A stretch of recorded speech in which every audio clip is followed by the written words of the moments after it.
Flight 9 was, interesting. Ship 35 and Booster 14-2 accomplished new milestones, but was it enough? Why did Booster 14-2 not make it back to the Gulf? Elon Musk lays out plans for Mars, but how realistic are they? 3 Starships per day? We were in the air above Kennedy Space Center. Jared Isaacman is not going to NASA?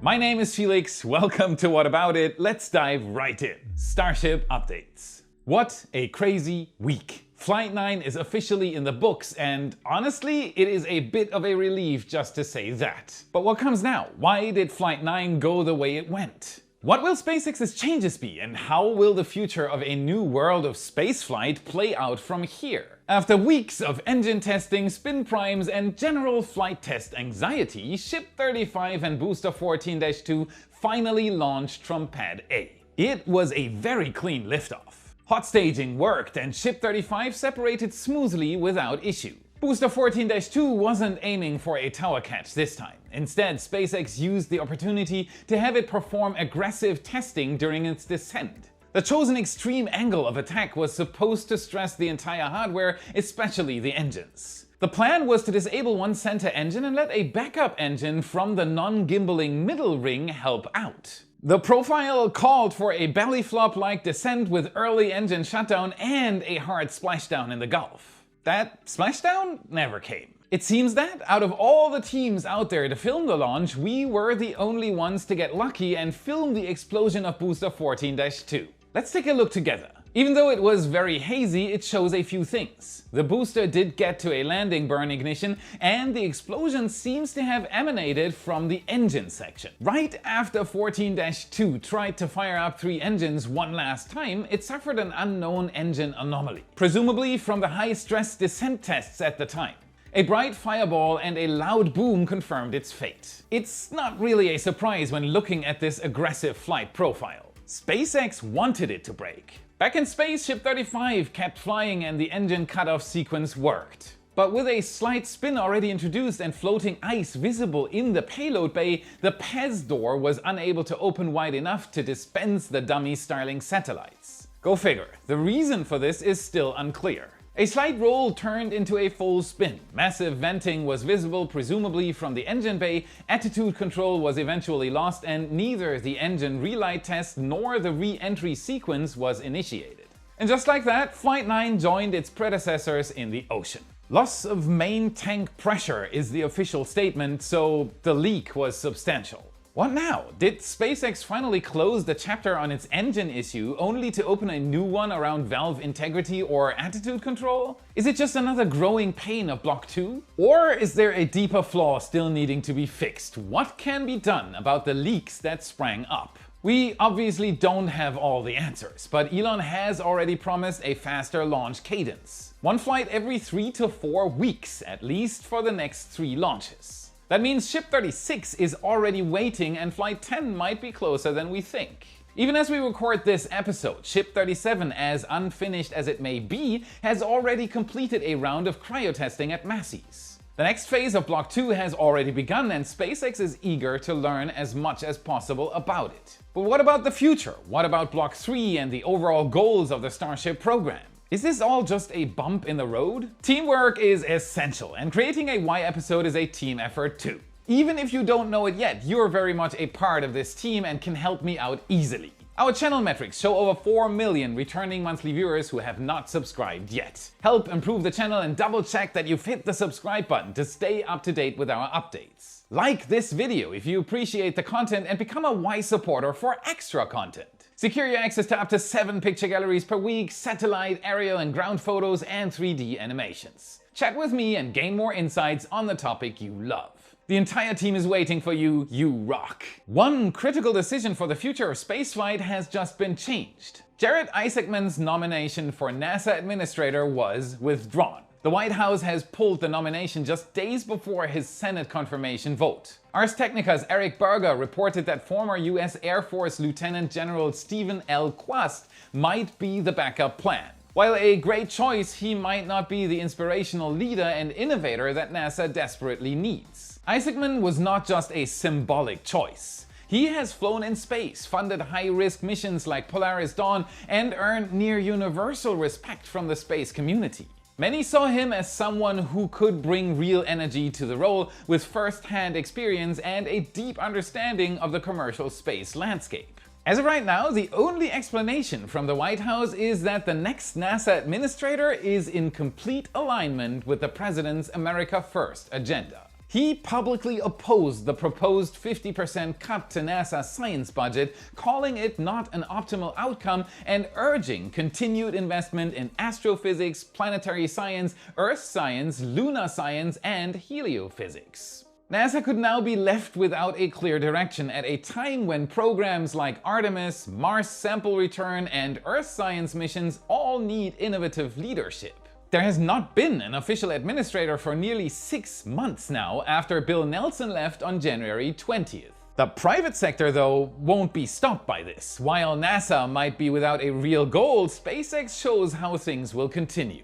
We all know by now SpaceX is serious about Mars, which means they are equally as serious about figuring out Starship. It's not just a long-term goal, it's the core reason the company exists. Elon Musk has been saying for years that humanity needs a second planet, a backup drive for civilization in case something happens to Earth. And now we are finally starting to see what that vision looks like in practice. Last week, inside the massive Star Factory at Starbase, Elon stood next to a new Block 3 booster segment with its integrated hot staging ring and laid out one of the boldest plans we've seen from the company yet. Let's start with the headline. SpaceX intends to launch 5 Starships to Mars in 2026. That's not a typo. 5 ships within the next 18 months. Each carrying 10 tons of payload, including early experiments and even Tesla's Optimus robots, which Elon says will be part of the early surface scouting team. To put this into perspective, 50 tons of payload to Mars would be more than what humanity has brought to Mars until now. Now, realistically, we know how ambitious this is. Elon himself said the odds of making that deadline are around 50-50 if they can prove out orbital refueling early enough next year. That's, by the way, also something that's never been done. But SpaceX isn't just talking about it, they are building toward it like it's a deadline that matters. Mars launch windows open every 26 months, and SpaceX plans to use every single one. And why wouldn't they? Even partial successes generate data that push the next mission forward. And the soonest one is November 2026. The primary goal of that mission is just to land something. It is to get there, to survive the trip, and to start demonstrating the systems required for Mars transport. That's what makes it real. Elon showed a new animation of the full interplanetary transit, and while it was a slick visual, the point was clear. SpaceX is treating this like a real engineering goal, not a sci-fi project. And it doesn't stop there. In 2028 and 2029, the mission profile scales up. The plan is to launch 20 Starships toward Mars, each carrying 75 tons. These would deliver initial infrastructure, power systems, early equipment, and yes, more Optimus robots. These missions won't have people on board, but they'll be laying the groundwork for everything that comes after.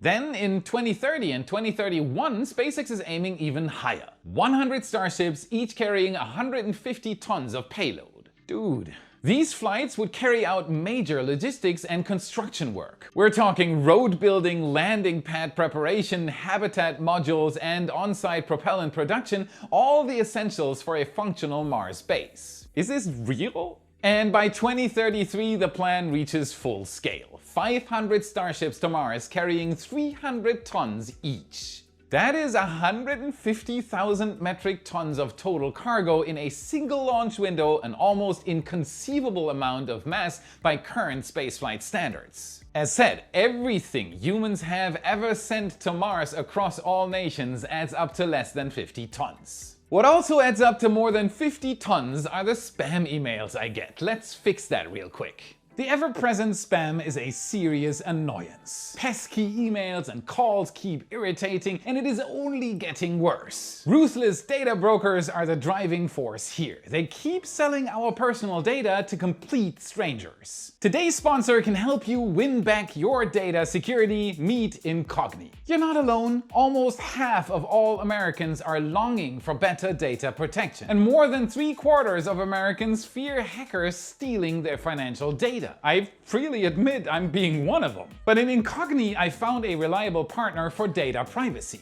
It provides a perfect solution while working in the background. Incogni ensures your personal data remains just what it should be.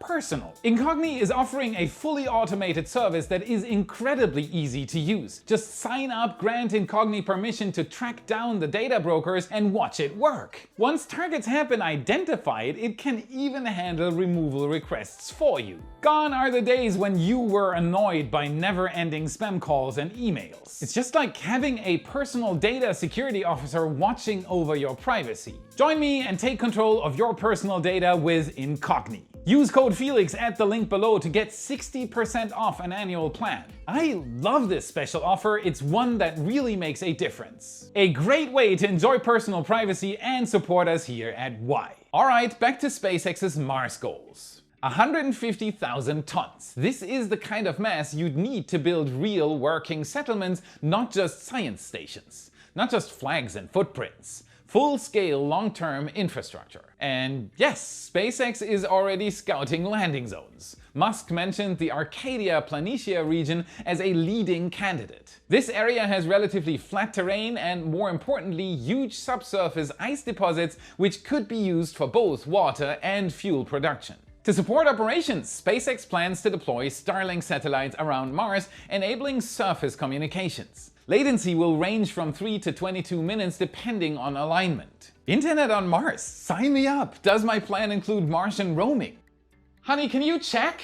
Of course, moving this much mass to Mars isn't just a launch problem. It is a production problem. Which brings us to the Giga Bay at Starbase, now officially planned to support the production of 1,000 Starships per year. That is not a typo either, 1,000 in Texas alone. 3 per day. This number was stated by Gwynne Shotwell and Musk before, and the second Gigabay is already being built in Florida. Is it realistic? Maybe not yet, but SpaceX is thinking in terms of mass production, not handcrafted vehicles. And they are designing the Star Factory layout to support that throughput. Musk confirmed that ships and boosters will roll out directly from the Gigabay to Highway 4, which will remain open to the public. Gates facing the highway will give us a fantastic view of progress every time they open up. Yes. During the presentation, we also got a new render of Starship being caught at Pad B, complete with the trench structure surrounding it, which looks more like a concrete fortress than a flame diverter.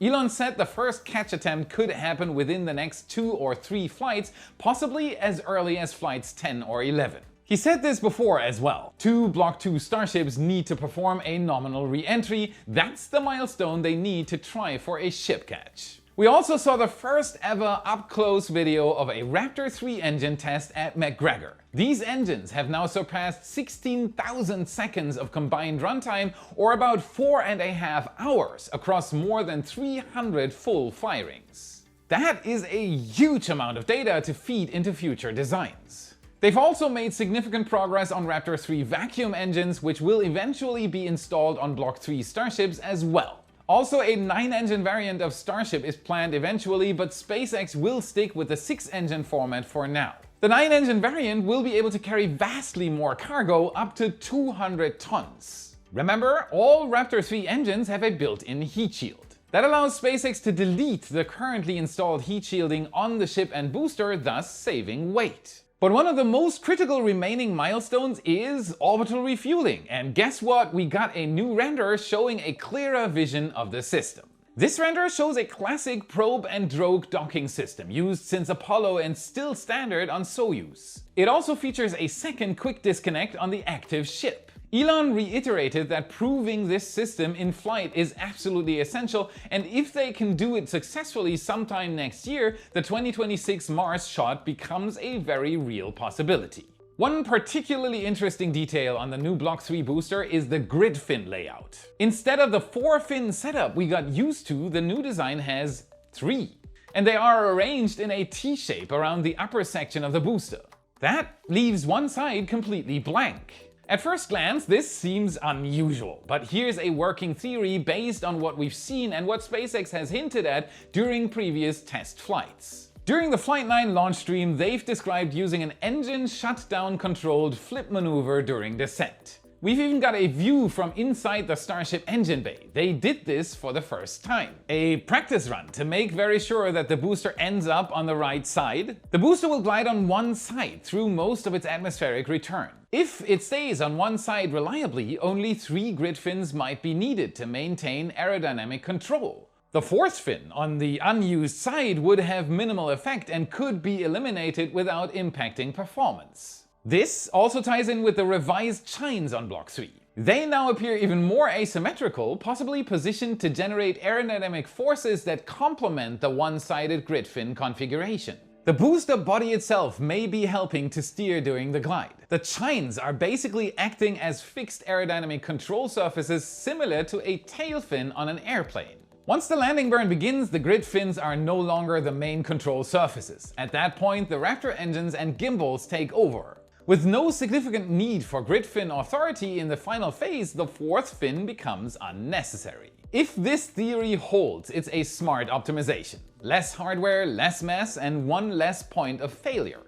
It may be the clearest example yet of how SpaceX is refining every part of Starship to do only what is truly required. SpaceX wants to get to 200 tons of cargo per flight. This is another step towards it. Weight saving will go beyond the grid fin itself. A lot of systems are needed on the inside to actuate the fin. Motors, batteries, hydraulics, and cables, this will likely save SpaceX weight in the double-digit tons. Soar like an eagle with an American broomstick. We also got revised height figures for both the ship and the booster. Block 3 ships will stand 52.1 meters tall and boosters will be 72.3 meters, with the boosters' increased height due solely to the addition of the integrated hot staging ring, of which we got a first close-up look. That was good. But the ultimate goal, according to the presentation, is a future version with a 61-meter ship and an 81-meter booster, reaching a combined stack height of 142 meters, nearly 15% taller than the current design. Let that sink in. Musk mentioned again that the Raptor 3s might look a little naked at first, but said that this wasn't a render mistake. They're actively cooled all around the powerhead above the engine bell. They don't need shielding. The presentation didn't just reaffirm goals, it revealed the full scale of SpaceX's Mars plans, from cargo targets to Optimus integration. It all feels very real. Now the question is simple, can they pull it off? What do you think? Tell me in the comments. Consider this a race within the actual space race. November 2026 is closer than it sounds. Starbase is still scaling up and Block 2 isn't fully solved yet. Flight 9 made progress, but it didn't cross the finish line. If SpaceX really does want to send 5 ships to Mars in less than 2 years, everything has to work perfectly from now on.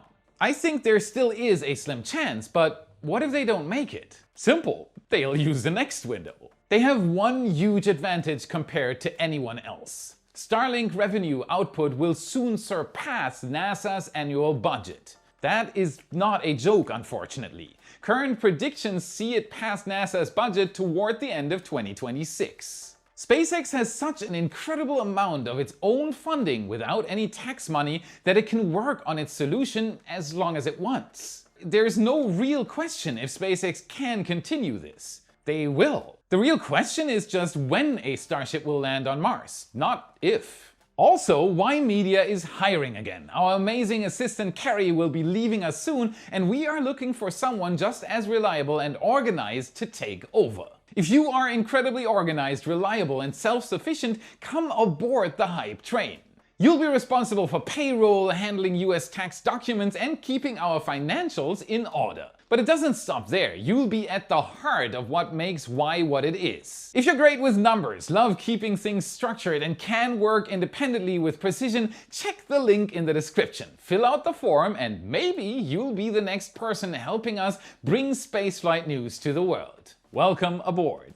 That goes for Florida as well. I recently jumped in a helicopter at the Cape together with Richard, our new aerial photographer at the Cape, to get an even closer view of the developments at Kennedy Space Center, my home base. Progress here has been picking up lately, which means we are getting closer and closer to Starship mass manufacturing and launches from a second location, Florida. We've shown you various satellite images of the new Giga Bay progress in Florida in the last couple of episodes. Here's what it looks like up close and personal. As you can see, a lot of foundation work has already been done for the Florida Giga Bay. SpaceX is also working with a lot more space at the Roberts Road facility than they are at Starbase. It gives them a lot more freedom to work and expand. You can see from these videos that extensive pylon work and foundation progress have already been made. Up close, you can also see more intricate preparations taking place for the internals of the building. It is going to be huge. Size-wise, it almost appears comparable to the other large buildings at Roberts Road. Once the walls start going up, it should be taller than the high bay was. The scale will be much more obvious. Our awesome animator Elliot prepared a model of what the finished product could look like. The concept is the same as at Starbase. Mass-produced 142-meter tall rockets coming out of it 3 times per day.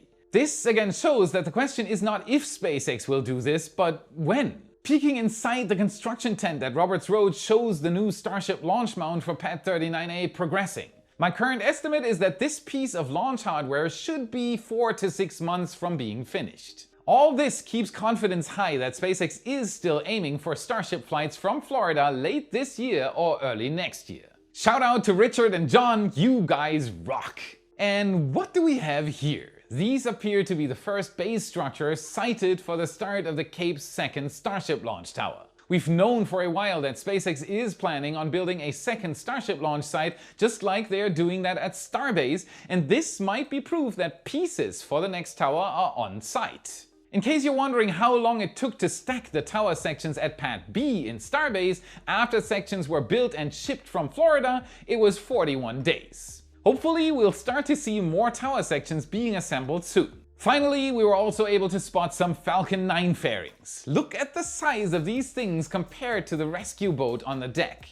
These moments remind us just how massive Falcon 9 hardware really is, something that's easy to miss unless you are seeing it up close. And keep in mind, a Starship Super Heavy booster alone is as tall as a Falcon 9 from engines to fairing tip. That's it for today. Before watching the bloopers, remember to smash the like button. Subscribe for more. This is what fuels the algorithm, and this is how you can help us for free. Check out our epic shirts in your favorite Space Nerd store. A new Raptor design and our Flight 9 shirt are both up. Link is in the description and in the card you should see now. Also check out our print store at shop.whataboutit2space to buy a picture for your favorite wall. A significant amount of every purchase goes directly to our photographer Jordan. And if you want to learn about SpaceX's Raptor engine and how it is completely revolutionizing spaceflight, watch this video next to continue your journey. Thank you very much for watching, and I'll see you again in the next episode. Iterated that most of its atmospheric return. And boosters will be 72.